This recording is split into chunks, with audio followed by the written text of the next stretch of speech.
Bismillahirrahmanirrahim. Assalamualaikum warahmatullahi wabarakatuh. Bismillah, alhamdulillah, wassalatu wassalamu ala rasulillah Sayyidina Muhammad ibn Abdillah wa ala alihi wa ashabihi wa mawalah. La hawla wa la quwata billah, amma ba'd. Puji dan syukur kita panjatkan kepada Allah atas segala nikmat yang telah diberikan kepada kita, wabil khusus nikmat iman dan Islam, dan nikmat kesehatan juga, sehingga alhamdulillah pada kesempatan kali ini kita bisa hadir bersama-sama untuk melaksanakan perkuliahan mata kuliah apa? Akhlak. Oke, akhlak tasawuf. Baik. Baik, sebelum kita mulai, alangkah baiknya kita bersama-sama awali dengan membaca suratul Fatihah bersama-sama di dalam hati saja, ya. Nanti Bapak akan memulai. Sebelum untuk membaca Al-Fatihah bersama-sama dimulai. Amin. Oke, baik, terima kasih. Semoga dengan membaca surat Al-Fatihah tadi menjadikan pembelajaran kita menjadi lebih berkah dan juga mendapat keridhaan dari Allah Subhanahu wa taala. Amin ya rabbal alamin. Oke. Di sini apakah semuanya sudah hadir? Hadir. Alhamdulillah semuanya sudah hadir, dan tentunya ini menjadi nilai plus bagi kita. Ketika semua hadir, maka pembelajaran akan lebih efektif dan lebih maksimal. Amin ya rabbal alamin. Oke. Pada kesempatan kali ini ya kita akan memulai materi yang berikutnya, di mana materi kali ini tentunya masih ada hubungan dengan atau relasi dengan materi sebelumnya. Kira-kira masih ada yang ingat tidak materi apa yang telah kita pelajari di minggu yang kemarin? Saya ingat, Pak. Oke, silakan. Kemarin materinya berjudul akhlak terhadap diri sendiri, Pak. Ya, oke, akhlak terhadap diri sendiri. Oke, dari akhlak diri sendiri itu kira-kira ada berapa macam? Terbagi menjadi berapa? Akhlak terhadap diri sendiri ada 2 macam, Pak. Ya, 2 macam. Satu, akhlak mahmudah. Ya. Kedua, akhlak madmumah. Oke, akhlak mahmudah itu apa pengertiannya? Contohnya seperti jujur, Ya. kemudian baik, Ya. dan juga akhlakul karimah. Ya, atau menolong sesama manusia. Oke, kemudian yang kedua adalah akhlak mazmumah. Artinya adalah akhlak yang buruk. Ya, akhlak yang buruk. Contohnya bisa disebutkan? Satu, bohong, khianat, iya, jahat. Ya.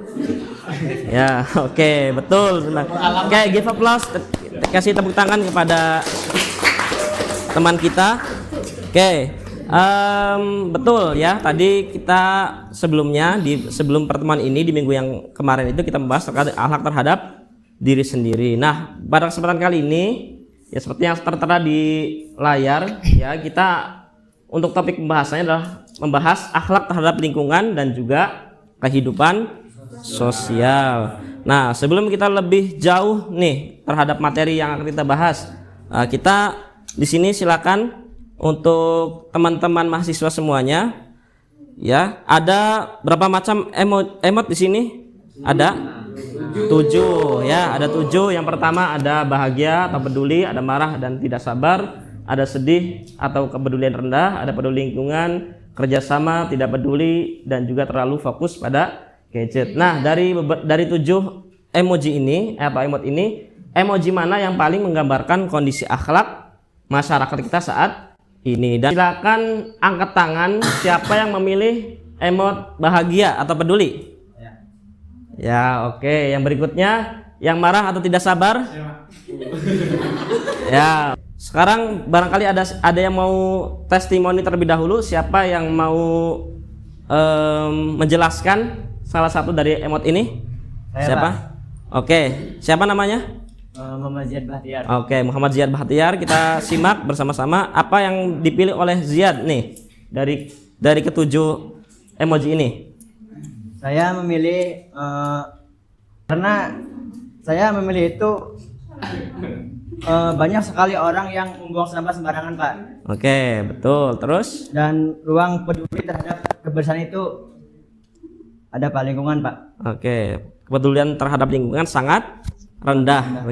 Tadi dikatakan banyak sekali problematika yang dihadapi oleh masyarakat kita, terkhusus adalah terkait dengan adanya kepedulian yang rendah, kemudian dari segi lingkungan kita masih banyak yang tidak peduli, kemudian kita juga ada yang masih terlalu fokus dengan gadget, dan tentunya semua itu adalah yang melatar belakangi bagaimana akhlak kita kepada sesama itu sangat diperhatikan dan harus segera kita evaluasi bersama.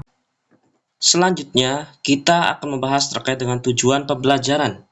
Tujuan pembelajaran yang pertama adalah menjelaskan pengertian akhlak terhadap lingkungan dan kehidupan sosial dalam perspektif Islam. Yang kedua, mengidentifikasi prinsip-prinsip akhlak terhadap lingkungan dan kehidupan sosial dalam Al-Quran, hadis, dan hikmah. Dan yang ketiga adalah menganalisis bentuk-bentuk akhlak terhadap lingkungan dan kehidupan sosial dalam kehidupan sehari-hari. Sebagai pematik diskusi, mari kita lihat video ini bersama-sama. Oke, yang pertama kita akan jelaskan terlebih dahulu nih, apa sih sebetulnya pengertian daripada akhlak. Nah, dalam etimologi dari secara lughatan, secara bahasa, bahwa akhlak itu berasal dari bahasa Arab yang artinya apa?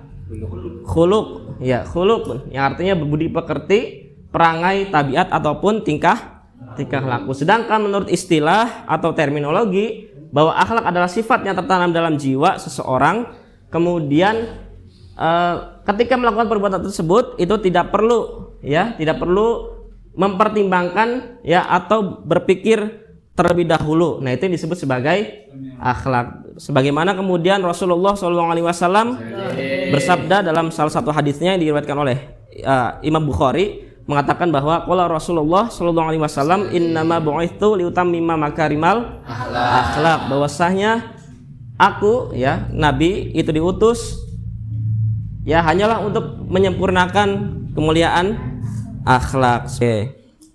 Nah, yang berikutnya, ini kita kaitkan akhlak terhadap lingkungan dan juga kehidupan sosial dalam perspektif toleransi dan juga moderasi beragama. Di sini Islam mengajarkan umatnya untuk bersikap toleran, tasamuh, menghargai perbedaan dan juga mengedepankan moderasi dalam beragama. Ini adalah bagian penting dari akhlak terhadap kehidupan sosial. Di sini setidaknya ada 5. Yang pertama adalah menghargai perbedaan. Kemudian yang kedua adalah bersikap adil dan tidak diskriminatif. Kemudian yang ketiga adalah berkomunikasi dengan baik, menjaga ucapan, tidak menyebar kebencian, tidak menyebar hoax gitu kan ya.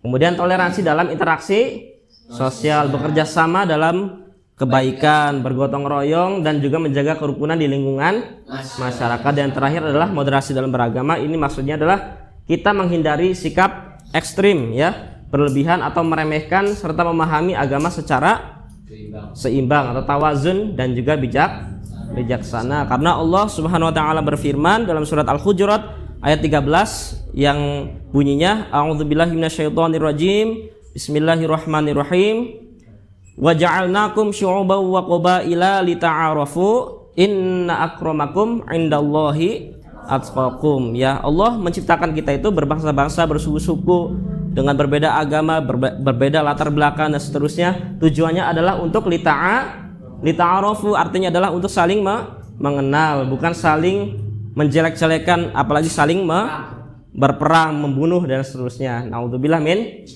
dzalik. Oke.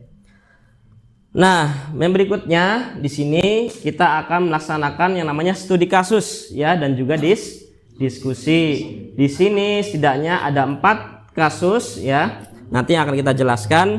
Pertama adalah membuang sampah sembarangan, kemudian yang kedua adalah perdebatan di media sosial, kemudian yang ketiga adalah tidak mau bekerja sama, dan yang keempat adalah tidak mau mengikuti kegiatan karena berbeda pandangan. Oke. Nanti Bapak akan bagi kelompoknya Ini sebagai kelompok berapa tadi sudah? 4 Pak udah. Ya, kelompok 4, kelompok 2, kelompok 1 dan kelompok 3. Oke, nanti Bapak secara berurutan saja nanti untuk mempresentasikan di tempat duduknya masing-masing saja. Oke. Oke, Bapak kasih waktu sekitar 30 detik dari sekarang. Silakan. Oke, kita ke kasus yang pertama. Siapa yang mendapat membuang sampah sembarangan? Oke, silakan. Boleh sambil berdiri saja. Ya. Oh ya, nggak apa-apa, berdiri. Silakan. Oh, duduk aja. Oke, silakan, nggak apa-apa. Ya, jawaban yang pertama itu, mahasiswa perlu diberikan kesadaran bahwa menjaga kebersihan adalah bagian dari ibadah dan amanah sebagai khalifah di bumi. Ia harus membiasakan diri membuang sampah pada tempatnya. Terus jawaban yang kedua adalah nilai amanah, tanggung jawab, ihsan, disiplin, dan peduli terhadap lingkungan. Oke, kita kasih tepuk tangan untuk kelompok pertama. Untuk kelompok yang kedua, perdebatan di media sosial. Silakan. Saya Pak. Ya, Zuhdi. Jawab terkait kasus perdebatan di media sosial. Ya. Itu perdebatan harus diselesaikan dengan menghentikan saling menghina. Ya, oke. Dari situ menimbulkan saling menghina karena menimbulkan ranahnya media sosial disinformasi digital. Ya. Sangat bahaya sekali. Ya. Kemudian Kayak melakukan tabayun dengan informasi Ya. dan juga non dan anti terhadap disinformasi digital. Ya. Kemudian berdialog secara santun serta menghargai perbedaan pendapat. Oke. Kemudian yang kedua, tasamuh, jelas toleransi Pak. Ya. Kemudian tabayun, sabar, tawadhu, menjaga lisan dan ukhuwah Islamiyah. Oke, terima kasih. Terima kasih, tepuk tangan. Tentunya semua itu kita rangkumkan bahwa akhlak yang baik adalah solusi atas segala permasalahan atau problem kehidupan. Oke, kita akan menuju akhir pembelajaran perkuliahan kita hari ini. Kita akan merefleksi pembelajaran kita ya dengan menggunakan metode start, stop, and change. Ya, Bapak kasih ini sticky note-nya ya. Ini ya, nanti silakan isi ya. Untuk yang ini, yang kuning ya. Itu nanti untuk yang di start, yang merah untuk yang di stop, dan yang biru untuk di change gitu kan ya. Oke, bagi yang sudah silakan bisa ditempelkan ke depan ya, ke papan tulis.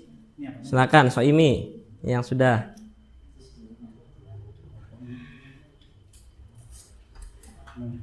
Ini bergantian ya. Kita ke yang pertama di sini ya.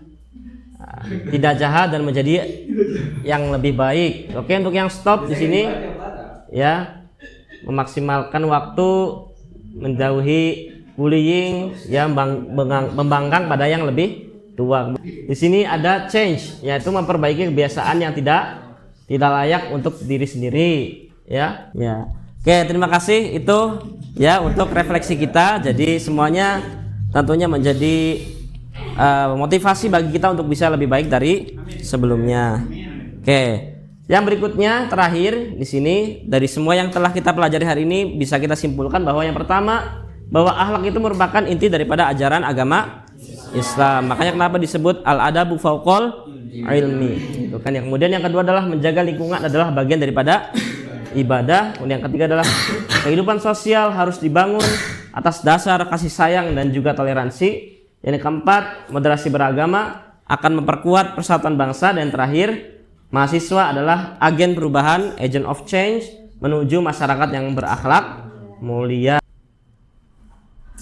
Oke, itu penutup dari kita untuk hari ini diskusi. Untuk sejauh ini, apakah ada pertanyaan? Oke, semuanya alhamdulillah sudah paham ya? Oke, kita sudah paham. Dan untuk selanjutnya ya, insya Allah kita di minggu yang akan datang kita akan mulai melanjutkan materi berikutnya, yaitu terkait dengan, ada yang tahu?